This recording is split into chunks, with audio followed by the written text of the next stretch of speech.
J'ai eu peur de ces Bleus parce que mentalement, je les trouve en dessous. Ils passent pas cette barrière psychologique de se dire on peut battre les meilleurs. Pour toi, c'est simplement psychologique. Et dans le contenu, non, pas seulement. Et dans le contenu, ça se traduit de manière affreuse parce que ce qu'on a vu en seconde période de ce 15 de France, et je parle des choix tactiques de Fabien Galtier, je parle du paquet d'avant des Bleus, et je parle du jeu au pied qui a été inutile au possible, qui a été stérile. Je vais pas cibler des joueurs en particulier, mais voilà, les noms, vous les avez vus revenir vous-même. De toute façon, Romain Tamac, quand il n'y a pas Antoine Dupont, c'est plus le même joueur, on a l'impression. Son jeu au pied n'a pas été bon du tout samedi soir. Ça n'a rien apporté, en gros. Et puis, il y a des joueurs, voilà, c'est des test-matchs. Je ne comprends pas pourquoi Fabien Galtier s'obstine avec certains joueurs cadres vieillissants, fait tourner. C'est des test-matchs. Quand je vois Aldeguerri, j'ai tout mon respect. Il a une super carrière, le Toulousain, mais il y a d'autres choix à faire sur des test-matchs comme ça. Il était lessivé, le pauvre, mais...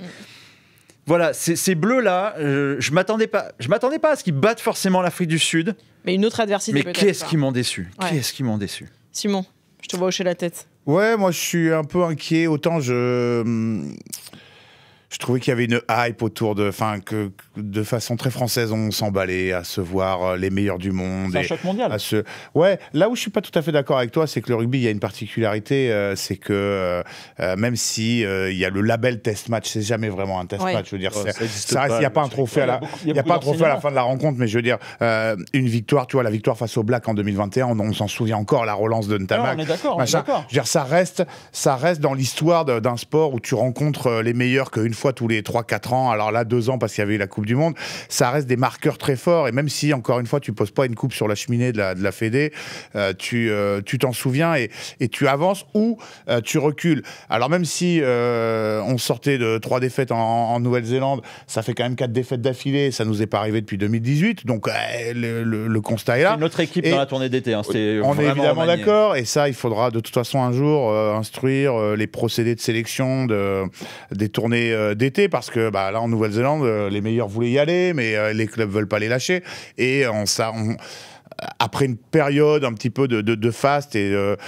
tu vois la honeymoon entre la ligue et la lune de miel, entre la ligue et la Fédé, parce que le système qui avait été créé avec la libération des joueurs pour le 15 de France, et puis tu les rends à leur club, machin, bon finalement ça quand même ça a créé des tensions.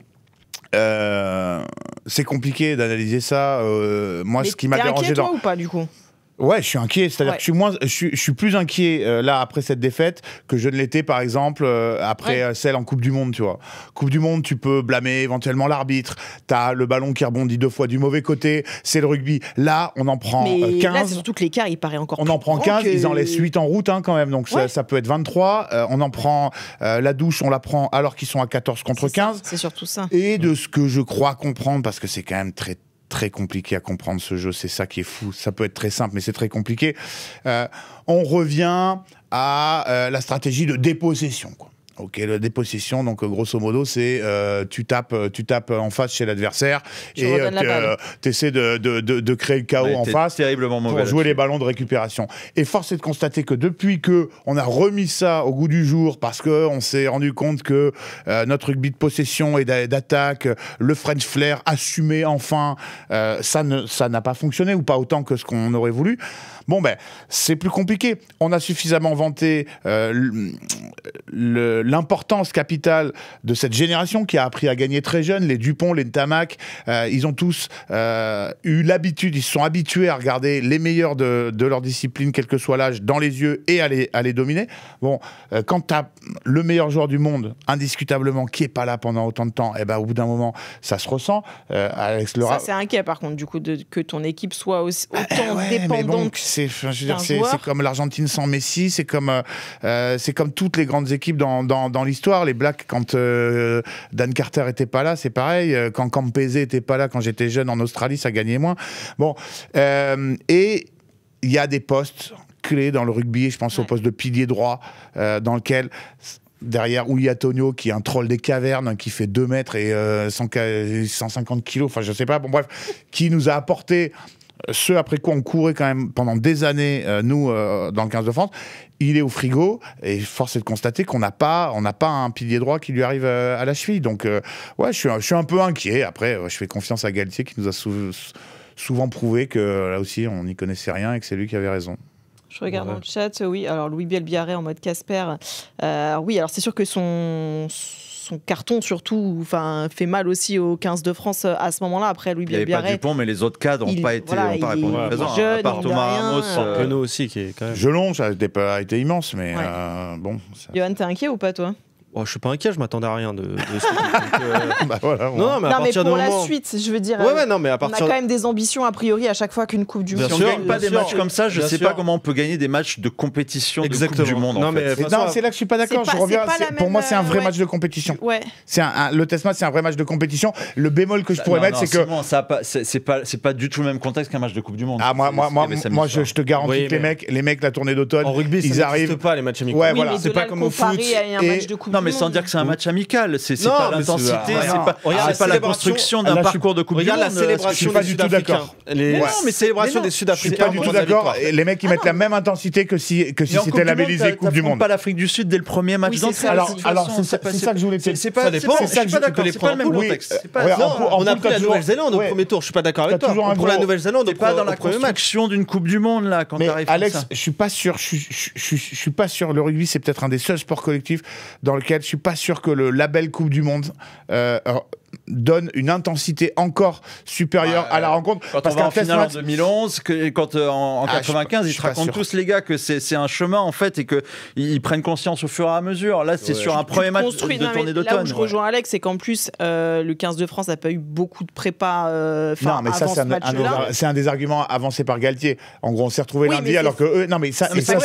Eux, ça fait 6 mois qu'ils sont ensemble, ils ont joué le rugby championship. Tu prends direct l'Afrique du Sud qui est la meilleure équipe du monde. C'est notre culture. Eux, la sélection, c'est leur club. Oui, c'est ça, c'est leur priorité. Ça n'a rien à voir avec nous, en fait. Et il faut interroger aussi le choix du calendrier, mais ça, je pense que c'est la Fédé sud-africaine qui leur a dit les cocos, c'était quand c'était. Pourquoi effectivement ils jouent l'Afrique du Sud en premier. C'est le 8 où on joue pas, parce que tu te dis, tu as envie de monter en puissance, on va jouer les Fidji derrière. Évidemment, on va se dire on s'est rassuré contre les Fidji, enfin espérons-le, l'Australie. Et tu as envie de faire Fidji, Australie et terminer par l'Afrique du Sud en apothéose, machin. Cela étant dit, et je rends la balle, il y a aussi Galtier, il nous a vendu la forme du moment. Alors, ok, Guillard, il est exceptionnel avec le Loup et il a été exceptionnel il est blessé, cet été. Bon, il est au frigo pour 6 semaines. Moi, je veux bien, mais...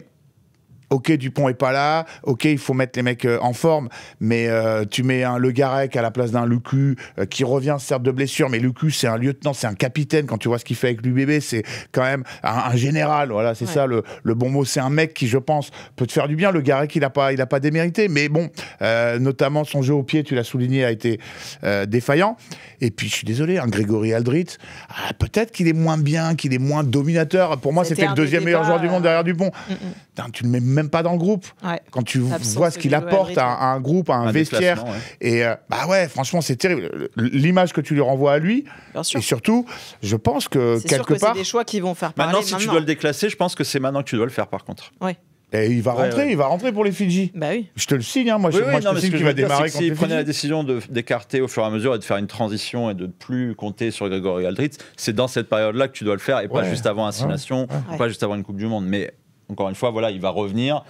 C'est très bizarre, je trouve, dans la gestion, mais bon, ça, c'est des interrogations qu'il y a souvent eu dans la carrière de Fabien Galtier aussi. Dans le chat, on s'interroge quand même beaucoup sur les choix du coach Galtier aussi, sur ce qui a été fait, sur... En fait, moi, je trouve qu'il a été out-coaché par Rassi Erasmus, le sélectionneur des Springboks, qui n'a pas été surpris par tout ce qui a été proposé en fait par les Bleus. En fait, il est comme s'il savait, il s'y attendait. Il y avait quand même une confiance.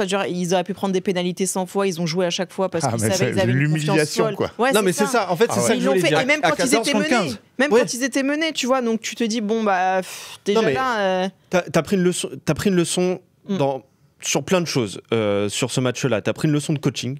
parce que Erasmus, pour le coup, il fait un vrai coaching, c'est-à-dire il sort un pilier, je crois, à la 30e. Il sort Colissi, il passe à 14 il sort sa légende, son capitaine. La légende à la 45e. Et qui lui a dit, ok, je joue pas la seconde part. Et puis ce que je voulais dire, dans le sens où je suis pas... Enfin, ça m'inquiète pas, parce que je m'attendais à rien, donc... Pour moi, la Coupe du Monde que tu devais gagner, c'était chez toi, tu la perds. Donc, à partir de ce moment-là, je m'attends à rien dans 4 ans. On était beaucoup plus proche des Sudaf à ce moment-là. Bien sûr, 4 ans plus tard. Mais non, mais puis n'oublions pas aussi le scénario du dernier match. On est devant, en fait. On mène à la pause contre les Sud-Africains. Ils prennent ce rouge-là à la toute dernière seconde de la première période. On est devant. T'as pas le droit de perdre cette rencontre. Et tu disais humiliation. On n'en est pas loin. On n'en est pas loin du tout de cette humiliation. Moi, je me suis senti un peu humilié parce que y a eu autre chose. Il y a eu, je sais pas, cette espèce de sentiment là qu'on a fait monter, on est comptable de ça nous aussi médias, la revanche, on doit absolument les battre, si on les bat pas ce sera une humiliation nationale, on a été humilié chez nous, machin. Rugby, s'il y a bien un sport où tu peux perdre chez toi même quand t'es favori et tout, c'est bien ça. J'ai pas trop aimé moi cette musique avant la rencontre, comme si il fallait... Et ça, moi, j'aime pas la musique après la rencontre où tu continues à dire que l'Afrique du Sud, oh là là, ils sont incroyables, c'est la meilleure équipe de tous les temps, etc. Tu les as joués à 15 contre 14. Mais dans quel mental tu te mets là? Et j'ai envie de dire, c'est bien fait parce que moi, je sais pas si c'est sur l'antenne de RMC ou si c'est dans les canards que je l'ai lu.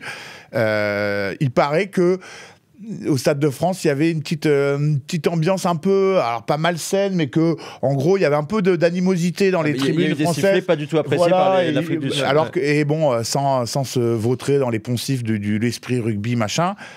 Je sais pas, t'as pas. Bah ouais, mais je suis désolé, t'as pas envie d'entendre ça avant une rencontre qui doit rester une fête, quoi, voilà. Ce qu'il faut en plus noter, c'est qu'avant la rencontre, tous nos reporters de la cellule rugby nous disaient que quand ils allaient aux confs de presse de l'Afrique du Sud, les mecs étaient détendus. Tu pouvais les approcher, ils étaient tous sourires, ils savent qu'ils sont la meilleure équipe du monde, ils sont champions du monde, ils le savent très bien, et je pense que cette barrière psychologique que j'évoquais tout à l'heure, c'est ça qui m'inquiète en fait en vue des prochaines grandes compétitions internationales, c'est parce que j'ai l'impression que c'est même pas une question de on les respecte trop, c'est juste les mecs sont tellement sûrs d'eux.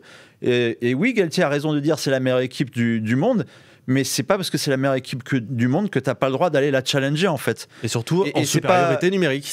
Voilà, sinon tu fais quoi en fait? T'arrêtes de jouer. Ça sert à rien de jouer. Les Sud-Africains sont venus à leur niveau et nous on était très loin du nôtre.